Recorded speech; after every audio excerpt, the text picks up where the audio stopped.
Okay, everyone, thank you for joining us today, September 13th, 2022, for today's University of Texas Energy Symposium, sponsored by the Energy Institute. I'm Kerry King, Research Scientist and Assistant Director at the Energy Institute, and it's a pleasure to host Ian Duncan for today's talk.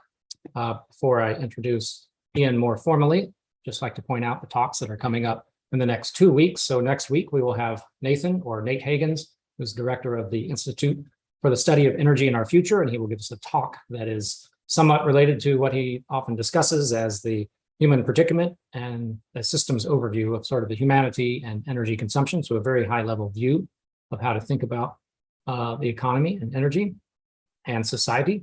And then after that, we'll have two other folks here from the University of Texas discussing the molten salt reactor research, so different design for nuclear power plants and simulations and design of such a nuclear reactor. But today it's my pleasure to introduce Dr. Ian Duncan of the Bureau of Economic Geology. I owe, to a large degree, my existence here at UT as a researcher to Ian, who I worked with when I became a postdoc in 2008, working with him on water and energy issues. He's now leading the GeoH2 for Hydrogen Industrial Affiliate Program, which is part of the State of Texas Advanced Resources Recovery Group, or STAR, as it is called. So he's the program director of this program at the Bureau of Economic Geology that is called STAR. And he has spent a lot of his career, and he's going to talk to us about carbon dioxide storage, and today in hydrogen generation is what he's going to speak about today, how we can generate hydrogen in the subsurface and hydrocarbon reservoirs, focusing on the scientific and technical aspects of what they call the residual oil zones and the mechanisms of CO2 storage. He studied CO2 transportation, leaks, blowout, well risks, so risks associated with carbon capture and storage industry. And he's given testimony to US Congress on these topics of CO2 with enhanced oil recovery. He's spoken on President Obama's panel, energy review panel, and last year, he was the only earth scientist, he says, to speak on the subsurface hydrogen generation at President Biden's Energy Shot nationwide Zoom meeting. So he's out there doing the science and communicating it, and it's a pleasure to have him here. So again, his abstract talk today will be about developing subsurface technology to generate hydrogen from oil reservoirs and simultaneously sequester the produced CO2 using similar types of processes that are used in chemical plants to produce hydrogen from methane today on the surface, I guess, in chemical plants. So without further ado, I will stop sharing and let Ian give us his talk. As always, please submit your questions, the question and answer portion of the Zoom or on YouTube, and we will answer these questions at the end of the talk. So Ian, please go ahead and share your screen and begin your presentation. Okay, let's see if I can do this.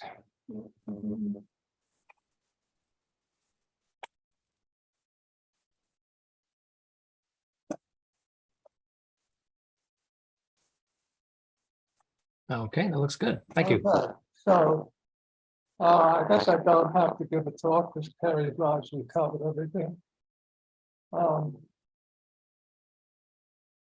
Let's see.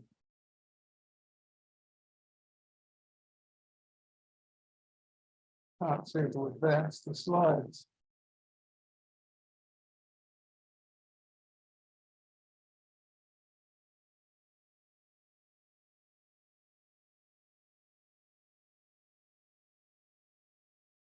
Here we go.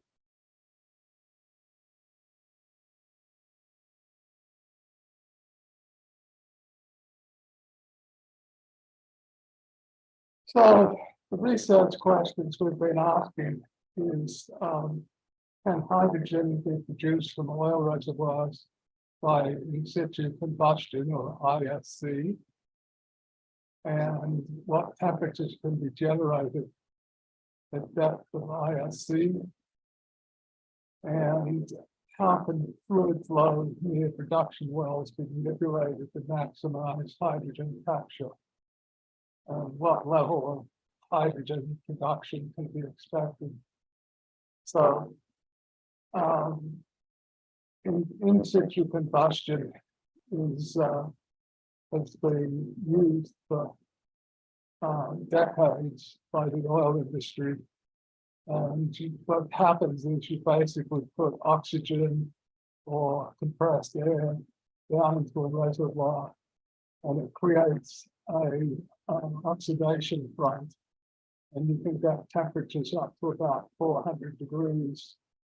And it turns out that you need temperatures about that magnitude in order to generate hydrogen.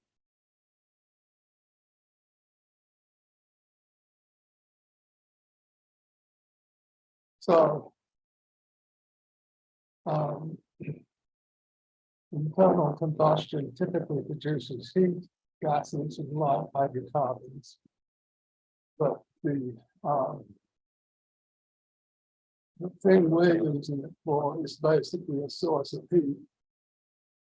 And when you work out the thermodynamics of the reactions, that heat enables you to convert water into hydrogen. So it's sort of a schematic cartoon of you putting oxygen down, creating an oxidation front, and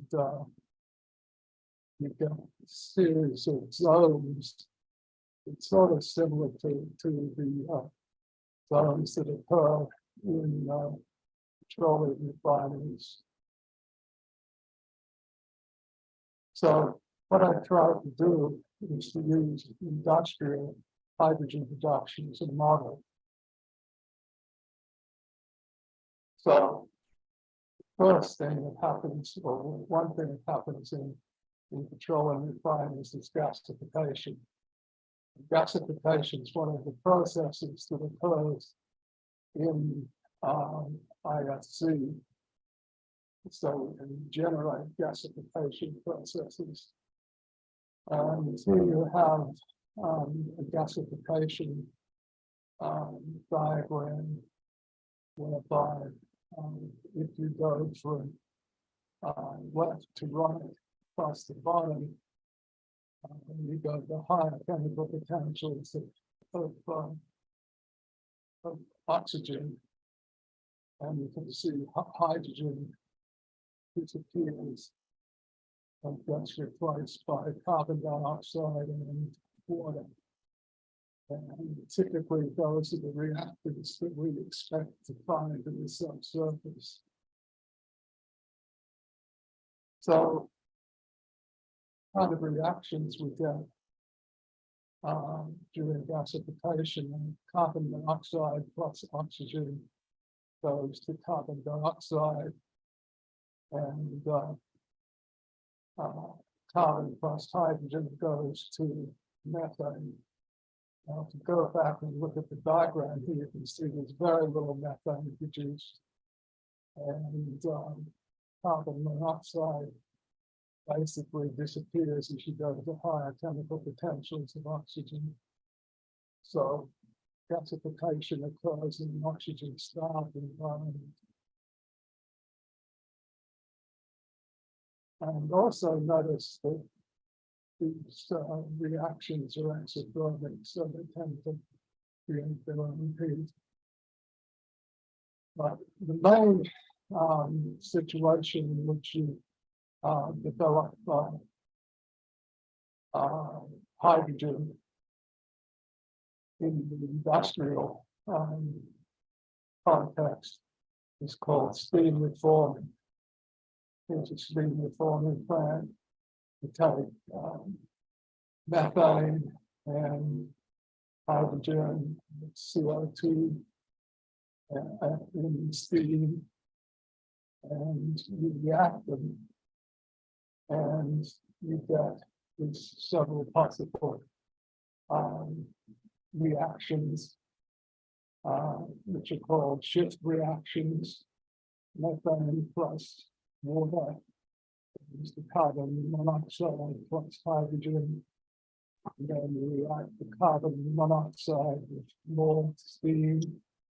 Ian, this is And this is Carrie. Yeah. Your voice is sounding a little scratchy and kind of comes in and out. So I'm not sure if there's a setting on your computer or if you can just kind of try to maintain to speak at a constant level or something. It's hard for some people to hear. Okay. It's when you're closer, I guess it gets scratchier. So I don't know if you know how to change the automatic audio settings or if your microphone is just kind of going bad, but sometimes when it's louder, it's scratchier. So it's kind of a catch-22, I suppose. Yeah. Okay. I'll do my best. There's not much I can do about it at this stage. I had our IT people check it out. If it continues to be scratchy, let me know. I'll see what I can do. All right. It's louder, but slightly scratchy now. I say just go ahead and continue. Yeah. Yeah. So these steam reforming reactions in industry in refineries take place at about 1,000 degrees centigrade, and they use platinum or nickel catalysts. And they produce about 95% of the hydrogen in the US.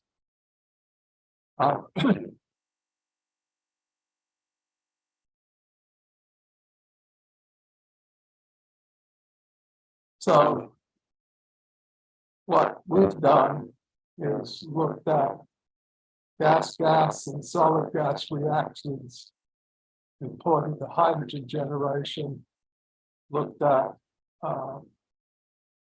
reaction thermodynamics, activation energies, reaction kinetics, and simulated those with computer programs. So our innovation is looking at the reverse injection of water and oxygen. So how do we know this is plausible? Well, in the 1980s, British Petroleum had a heavy oil reservoir called Cold Lake up in Canada, and it did some in-situ combustion pilots with wet oxygen, water saturated oxygen, and air. And in most wells, there was even then high level hydrogen. When the hydrogen was high, methane was low, and methane coming out of the gas was high, then hydrogen was low. So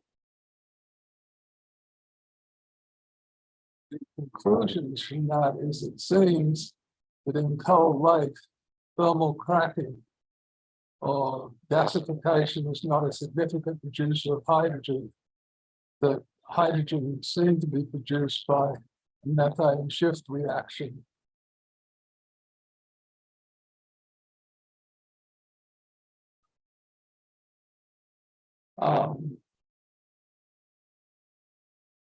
So key things are the temperatures generated by in-situ oxidation in this particular Cold Lake area were unknown. There were lots of unknowns. All that we really know is the system was producing hydrogen. We don't know how or why. What we do know is that you can manipulate the chemical potential of oxygen by mixing pure oxygen and air. And as depending on the mix, you can control the chemical potential. Use of catalysts, in this case, you would want to use nano-catalysts, lower the effective temperatures of reactions. And water injection can move heat and gases to reaction zones.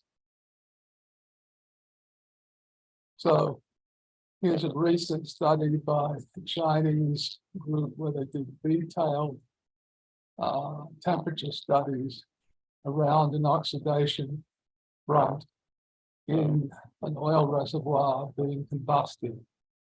And you can see that the temperatures are around 400.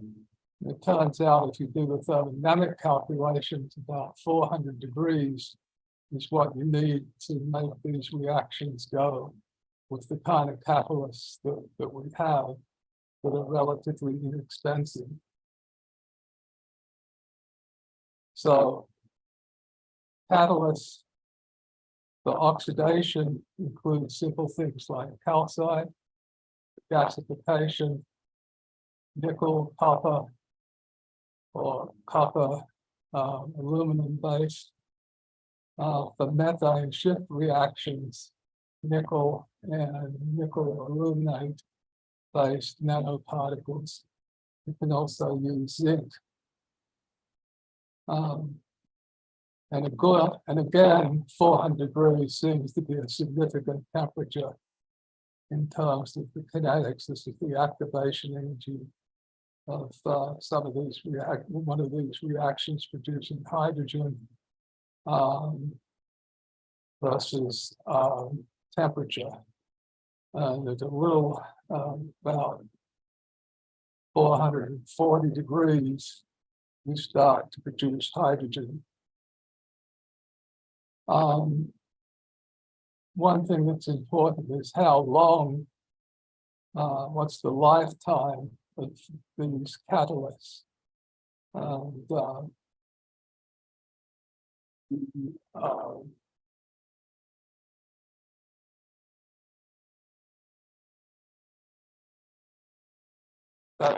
that is subject of study.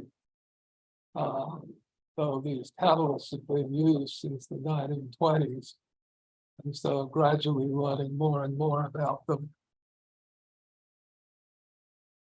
One of the problems that concern people is hydrogen sulfide gas in the gas stream, which can poison catalysts and create other problems. And zinc oxide will react with the H2S to form zinc sulfide.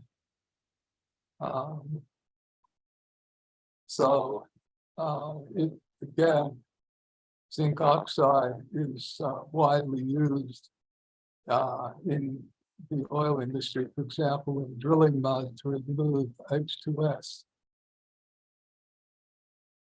So,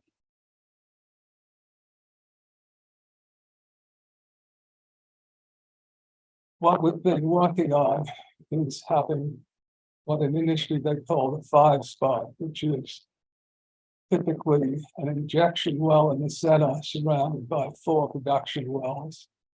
And the way we're approaching this has a bit of a twist on it. You start out injecting water plus nanoparticle catalysts from the central well in step 1. In step 2, oxygen or oxygen and air injection gets injected and initiates combustion.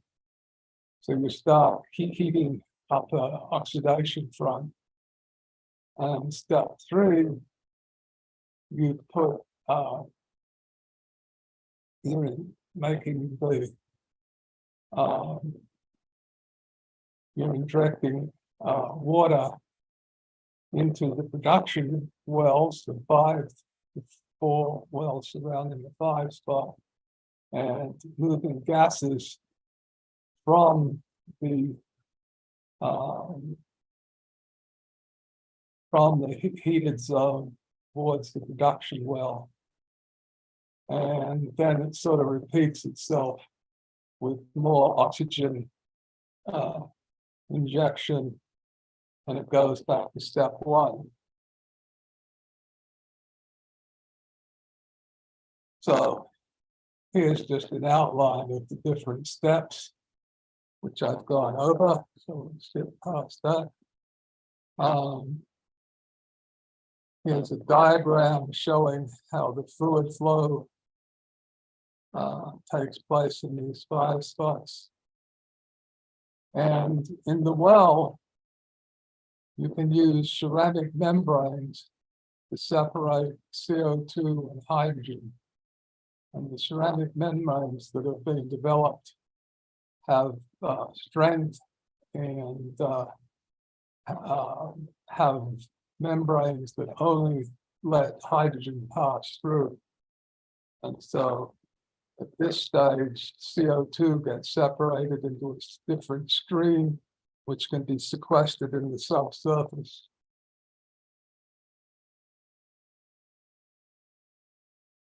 So in the first scenario, which would be what we'd start off doing in a pilot project, is we'd have the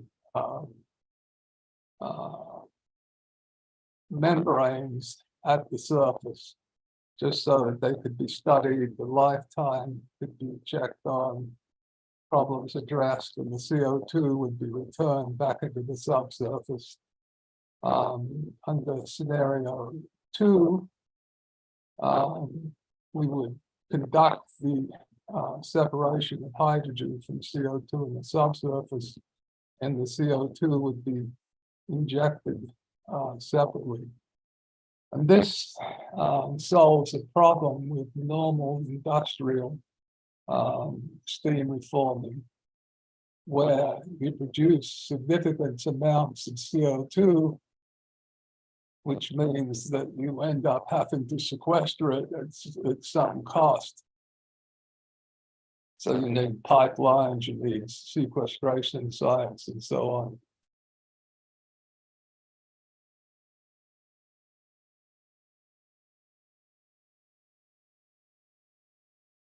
So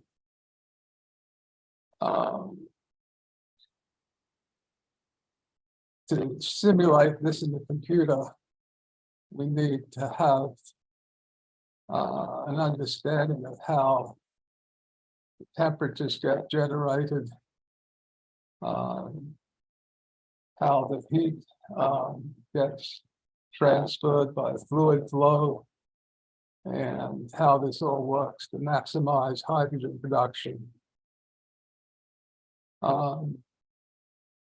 And as I've already noted, thermodynamic and kinetic analysis suggests that temperatures above 400 centigrade are necessary to produce hydrogen at a cost-effective rate.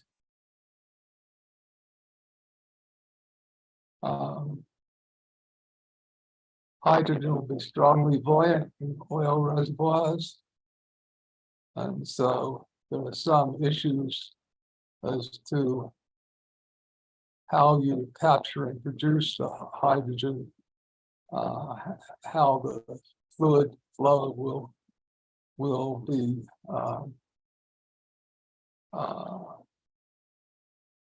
will occur, and how this will all enable capture.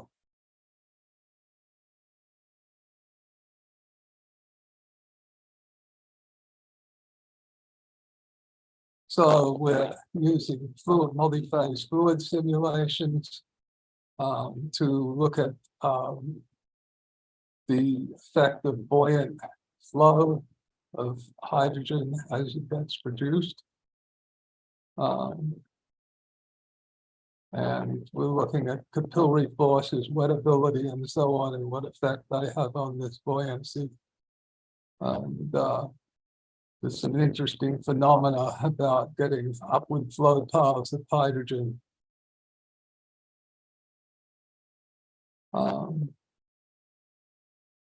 So this is sort of the sequence of simulations, flow modeling with hydrogen and water, flow modeling with hydrogen, water, and oil, buoyant flow modeling, buoyant reactive flow model, adding in geochemical reactions. And so when we look at the cost of hydrogen generation through this mechanism, it's very cost effective, at least based on back of the envelope calculations, as long as you can capture the hydrogen and as long as you can successfully separate it. Some advantages are that it builds on existing oil field infrastructure and existing skilled oil company personnel. So again, just to run through things, temperatures of 400 to 500 degrees are achievable and optimal for generating hydrogen under reservoir conditions. Oxygen water modified WAG, or water alternating gas, offers promise for controlling the chemistry and maximizing hydrogen yield. Nano-catalysts have promised to be key in generating high purity hydrogen. Ceramic membranes appear to be cost-effective ways to separate gas under reservoir conditions. There's been a lot of research done into these ceramic membranes, but more would be needed before this would be ready for prime time. Extensive computer simulations and benchtop experiments would be needed before a pilot project is attempted.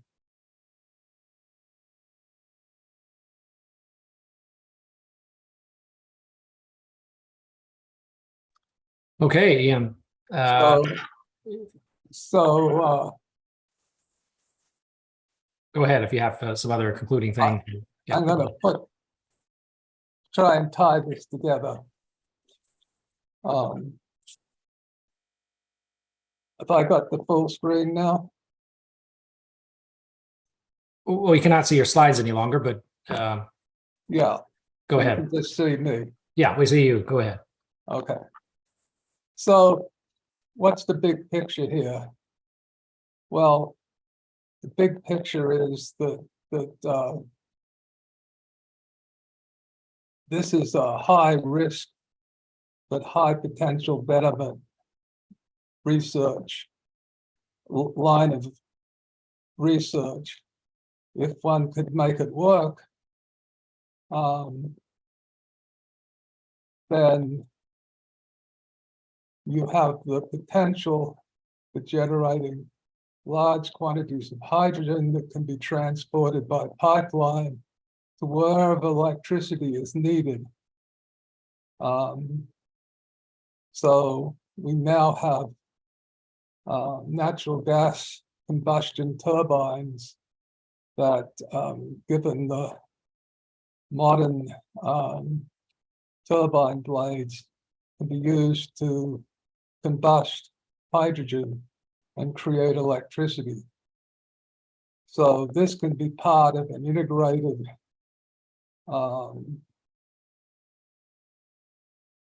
system in which photovoltaics and generated hydrogen can be used to store electric power in the form of hydrogen and then regenerate it to electricity as it's needed. And from that perspective, it's a clean way of generating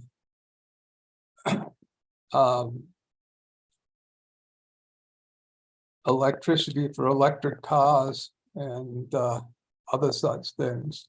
So it could be quite important in terms of creating a hydrogen-based economy. So anyhow, I'd be happy to take any questions. Right, thanks, Ian. We do have a good number of questions here, so thanks everyone. It's on your last point. You're essentially discussing most of us in the energy space are used to thinking about generating hydrogen from electrolysis from whatever, just electricity from any power plant. But here, this is essentially a complementary, competing is the wrong word, I suppose, but an additional method to generate hydrogen. And just as we now think about natural gas power plants as ramping up and down to deal with intermittency issues of wind and solar, you have hydrogen power plants doing it and getting hydrogen from hydrocarbon reservoirs directly. So I think that's pretty astounding.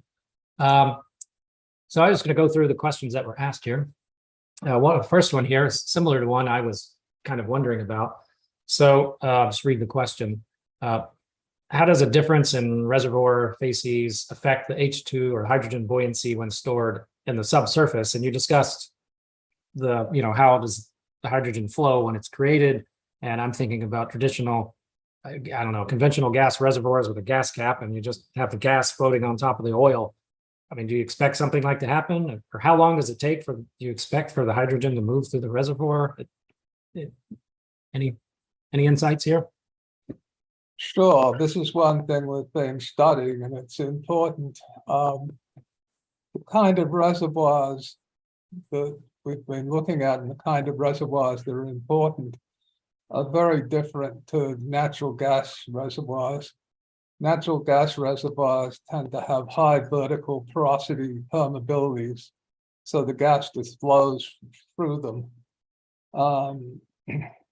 In carbonate reservoirs, you tend to have a lot of things called baffles, which is basically low permeability layers. And so the permeability is very stratified. And so the hydrogen can't just go shooting up. And we've been modeling how that works. But just in general, from our work on CO2, for example, unless the reservoir is fractured, we don't get a lot of vertical flow.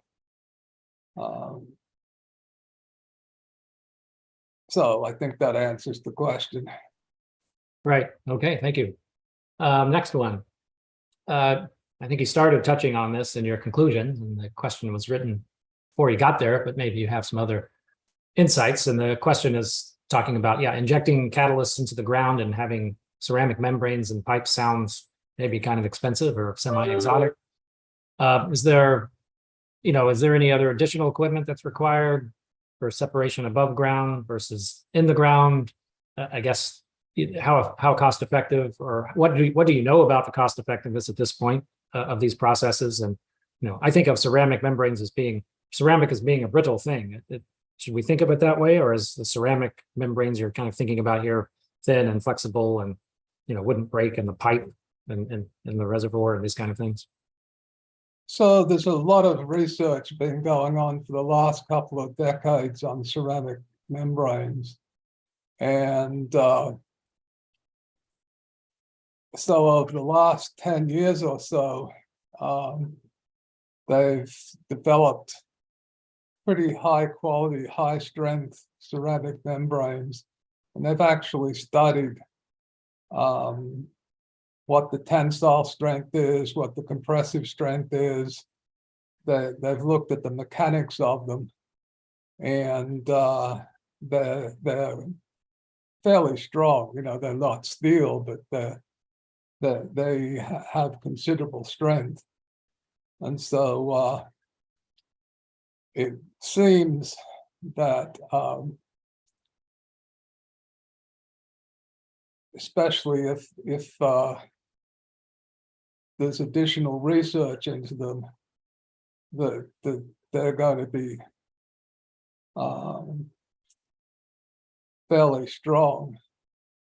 As to cost is generally in this industrial world a matter of, are you producing one of them, 10 of them, 10,000 of them, 100,000 of them?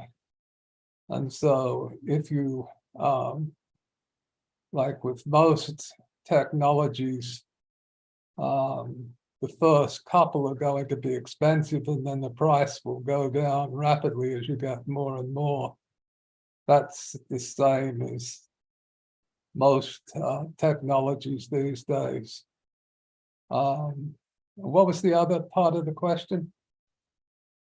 Oh, I think basically got it. I mean, one of the questions was, you know, you mentioned the pilot plan. Oh, they asked to about separate, catalysts, didn't they?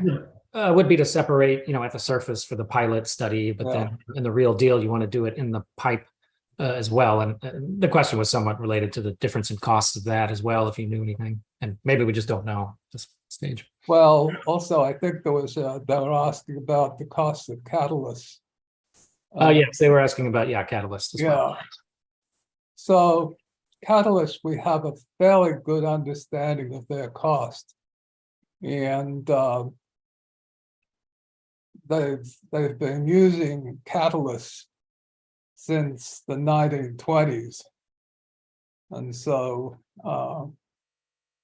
the simple catalysts, the ones that are like iron, nickel, copper, zinc, are fairly cheap until you go to the nano version of them, and that's less well understood. So the basic materials are cheap, and there's been some study of the nano versions. There's been a fair amount of study of all sorts of exotic catalysts that have advantages, but they are quite expensive. But right, is that part of the challenge? Is you don't know if you need nano catalysts, or do you think you need nano scale to fit in the pores in various places, or do you think you need tens of nanometers or a micron scale catalyst? That's something that remains to be studied. You know, you can't. You would have to have a fairly small size in order to be effective. In other words, to be able to put them down the wells and not clog things up. And also, you want to distribute them over a fairly large amount of reservoir. So that's the thing that's driving it. Right. So wait, just one of the challenges. Here's a good question. So you can clarify. I think this funding for this research is through the STAR program. Is that correct? Which is essentially state of Texas money to the Bureau of Economic Geology. Is that where the funding comes from? We have. The general question is. Go ahead. Sorry. Mark Schuster, our associate director, has started a industrial associates program called GOH2, and our funding largely comes through that. And that's sponsored by, I think we've got about 10 different companies and another bunch of companies involved. I was partly responsible for getting some of the Chinese companies to join. At this stage, is it mostly organizations like the Bureau doing research funded by companies, or some companies pursuing this on their own, this kind of study? There's one company that we know of that's doing their own research. That's Saudi Aramco. It's possible that ExxonMobil is doing their own research, but they don't tell anybody what they're doing. Right. Okay. They don't even tell themselves. Okay, let's see. Maybe slightly touched on this. This one's just a question about the, separation. The question of what's the mechanism of hydrogen separation with these ceramic membranes. From your image in the slides, I was trying to picture this in my head. Perhaps you have an outer ring that lets hydrogen and carbon dioxide through, and then you have an inner ring of some sense that only lets one of the gases through. So you have two separate flows of the gas, or is it Correct. a porosity Yeah, issue? Go ahead. correct. You would first want to have one that basically lets through the CO2 and the hydrogen and gets rid of some of the other stuff like, light oils and things like that. And then a central one that just that would end up with a pure hydrogen stream. That's just something that I came up with for what we're going to be looking as we get more funding. We're going to be trying to identify chemical engineers and other engineering skills that would know a lot more about this kind of thing than I do. And start to do some benchtop experiments where we examine these things. Right. And I think your image also is pontificated or hypothesized at this point that the CO2 might, sort of exit the pipe underground without ever coming to the surface. But I guess that's one potential option versus coming all the way to the surface and then injecting back in. Do you have any other thought on the possibilities there? So when you started out and you don't know how these membranes are going to work, you would want to have them at the surface so that you can monitor them, you can pull them out and check them, and you can look at their lifetime of different components and stuff, and before you start to test putting them into the subsurface. Right, but is it sort of trivial from petroleum engineering types of techniques to perforate the well in some sense and just let some of the gas out of the well and the underground into the brine reservoirs, or is that a known thing or not a known thing? I'm just wondering how you get one of the gases out of the pipeline in the middle of the ground subsurface, but let the other one continue on to the surface. Yeah, so as long as you've captured the hydrogen and it's coming up along its own thing, the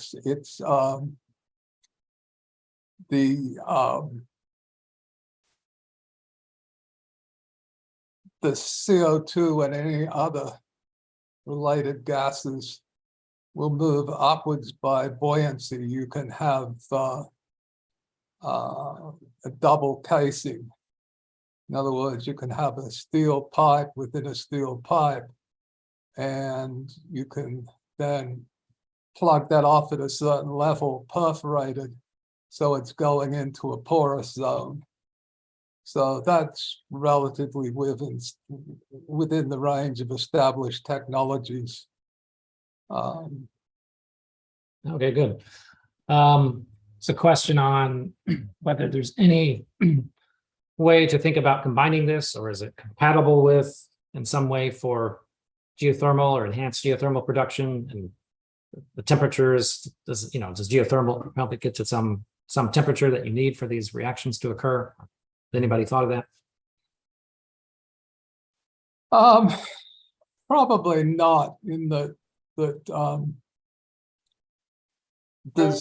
there's not a vast amount of heat being generated. By that I mean is with the temperatures that they measure for in-situ combustion in reservoirs is 400 to 500 degrees, sometimes up to 600 degrees.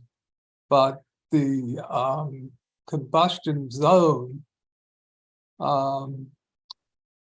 is only, maybe a meter or so in width.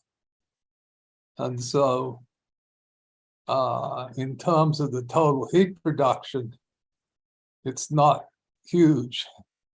So it would not be worthwhile to try and tap into that heat in some kind of geothermal thing. There's just not enough heat being produced. I mean, if there was more heat being produced, you could go for heat exchangers and things like that. You could do things, but you're just not going. At least that's my understanding. And the other thing is that you know, when you have a well, there's a certain amount of stuff. There's a certain amount of hardware that you can stick down the well. And you're starting to reach the limit with what we're planning to do with these wells. So there's really not enough space in the wells to start putting in some kind of geothermal exchange system or something. And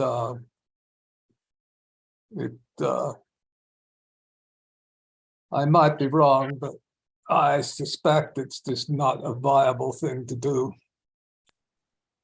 Okay, great. There's a question related to natural gas reservoirs. So I guess you could clarify, you know, how your presentation was it mostly about oil reservoirs? And here's the question for natural gas reservoirs, either conventional or unconventional. Is it technically achievable to do this in situ combustion approach in those reservoirs? Or so natural gas versus oil dominated, or how do we think about that? Well, that's an interesting question. Mark Schuster thinks that we should look into natural gas, and I know some other people think the same thing. I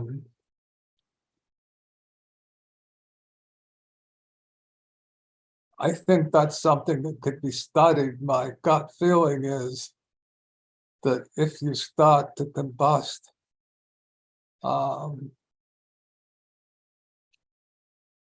methane, that you're going to start having flow of methane. In other words, it's very mobile because it's very buoyant. And so it would be hard to keep the system constrained. Whereas when you do oil has a much higher viscosity than methane. So the oil is like sitting there combusting, whereas the natural gas would be going, leaving for somewhere else in the reservoir. At least that's what my preliminary calculations suggest. Okay, I'm going to leave my mechanical engineering mind on the side, not comment on that one. So thanks for that question and answer, Ian. So here's one in the subsurface reactions. What is the potential of heavier hydrocarbon contamination, and air quotes? And can you speak to the water content, or are there issues associated with water content? And I don't know, they're saying hydrogen pipeline, so I don't know if they mean after you've separated it at the surface or separating water from hydrogen in the wellbore. I guess either one. So those are questions? Yeah, those are the questions. Sorry. We have them one at a time. What is the potential of heavier hydrocarbon contamination? They have that in air quotes, so I'm not totally sure what they mean, but maybe this is just a separation question. Do you feel like you can separate the hydrogen confidently? I don't know.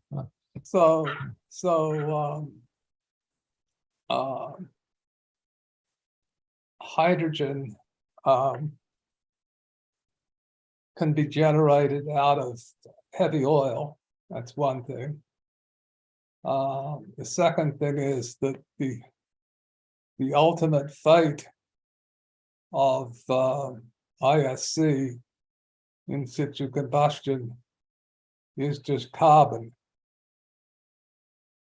In other words, you're essentially combusting the oil, and the ultimate fate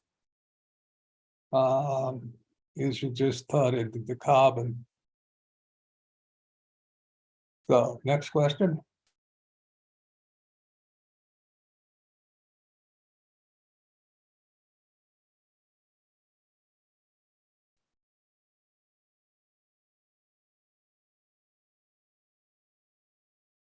I can't hear you, Terry. You're muted. Sorry, yeah. The other question is, can you speak to the water content accompanying hydrogen in the pipeline, or do you feel confident that the water would be separated as it comes into the wellbore due to the membranes, or any issues with water and hydrogen pipelines? Yeah, if the membranes work properly, you wouldn't be getting water into the hydrogen. You'd only be getting hydrogen. If you think about it, hydrogen is a very small molecule, and water is a much larger molecule. So that's why it's fairly easy to have an effective membrane that is hydrogen sensitive. So that's not really an issue. Another thing is that running desiccators is pretty standard in the oil industry. In other words, they take the water out of CO2 before they put it in the pipeline, because that leads to corrosion. So having water in the hydrogen, one, wouldn't occur, and two, if it didn't occur, it would be easily solved, fairly cost effectively. And it's interesting that the largest length of hydrogen pipelines in the world are in Texas. So not everybody knows this, but there are hydrogen pipelines, multiple pipelines that stretch from one end of the Gulf Coast to the other.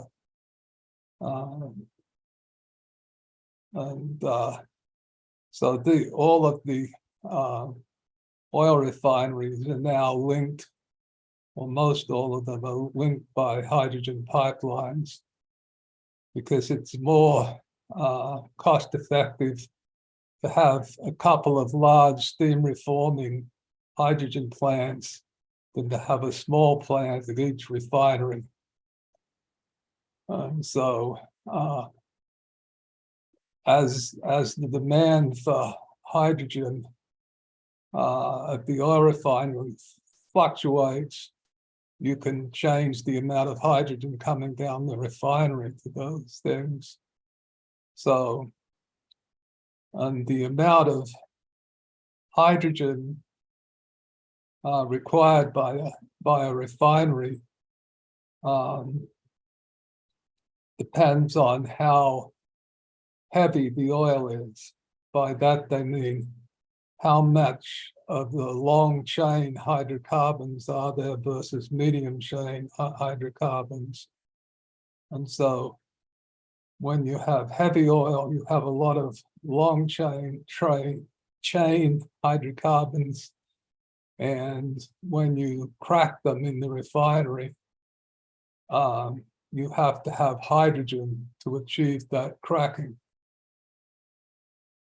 So the longer the chains of the hydrocarbons, the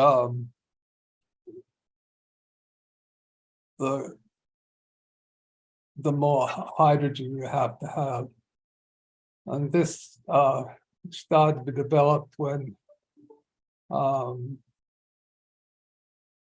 they started to use heavier and heavier oils, especially from Venezuela.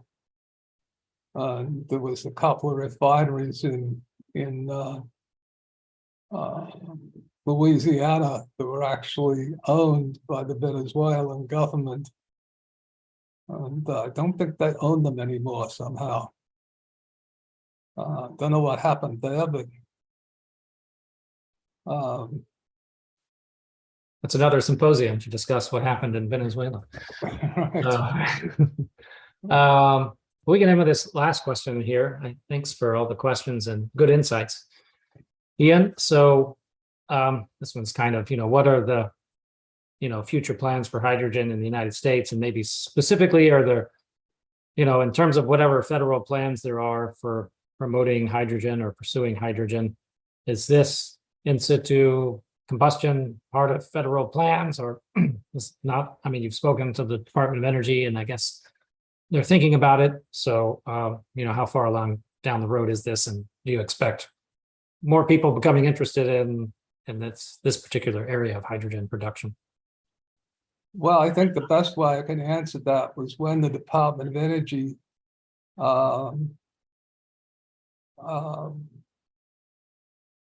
took when the new Secretary of Energy came in, her first thing was to create this series of Earth shots, and the first one was on hydrogen.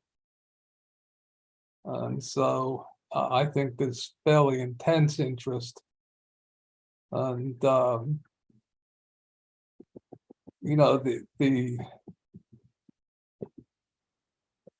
importance could be that West Texas is rather unique in that they have these oil reservoirs, and they also have a lot of sunshine. There are some parts of the country have the oil reservoirs, but not much in the way of sunshine for photovoltaics. And then there are other places where you have photovoltaics like Arizona, but no oil. So it's part of it, could be an important part of the mix. It also politically is important in that you have a large industry in places like West Texas, where you have oil field workers, you have technology. If they're suddenly out of a job because we're no longer going to have hydrocarbons, then that's going to cause a considerable economic hardship to that part of the country. So this would enable them to basically have a livelihood or keep an industry going with a twist, so to speak. So that could be significant too. And I think that's another thing where the Department of Energy is interested in, well, we can do two things at once here, sort of thing. Right. Okay. Well, thank you very much, everyone, for your questions. And thank you, Ian Duncan, of the Bureau of Economic Geology, talking about the GeoH2, or Hydrogen Industrial Affiliates Program. Thank you very much for an enlightening talk on I think, an interesting subject that is we expect to hear more about going forward. So thank you very much, Ian.